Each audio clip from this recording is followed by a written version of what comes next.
رویہ پیدا ہو گیا کہ ہم نے دوسرے کی بات کو نہیں سننا, ہم نے دوسرے کے موقف کو نہیں سمجھنا ہے, ہمیں کسی کے وجود کو نہیں ماننا ہے اپنے علاوہ.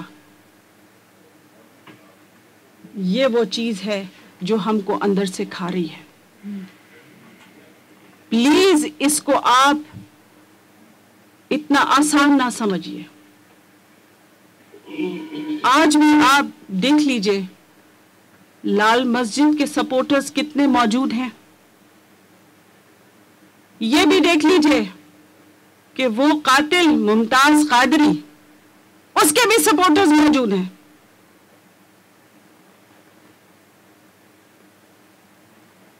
ابھی یہ آپ کے سامنے جو کچھ ہو رہا ہے,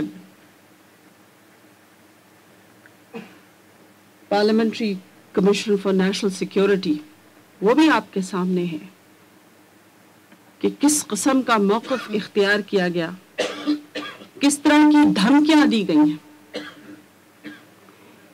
آپ بے شک دوسری رائے سے اتفاق نہ کریں, لیکن آپ حوصلہ تو پیدا کریں نا, دوسرے کی بھی تو کوئی رائے ہو سکتی ہے. اگر آپ یہ کہہ رہے ہیں کہ ہمیں سپلائی لائن اپنی کٹ آف کر دینی چاہیے جو نیٹو سے ہے, تو دوسرے کا بھی تو کوئی موقف ہو سکتا ہے, اس موقف کو بھی تو سننا چاہیے. یہ کہہ دینا کہ اگر یہ پاس کیا گیا تو ہم اس کو پارلیمنٹ کا موقف نہیں سمجھیں گے, اس کو گورنمنٹ کا موقف سمجھیں گے. اور جس نے اس کی حمایت کی, یہ بھی دھمکی آئی ہے, جس نے اس کی حمایت کی, ان تجاویز کی, اس کو بھی ہم دیکھ لیں گے. یہ انٹالرنس ہمیں کہاں لے کے جا رہی ہے؟ یہ کہیں ایسا ہو نہیں سکتا ہے کسی بھی معاشرے میں کہ ایک ہی موقف ہو, اور یہ ہو کہ جو موقف ہمارا ہے وہ درست ہے.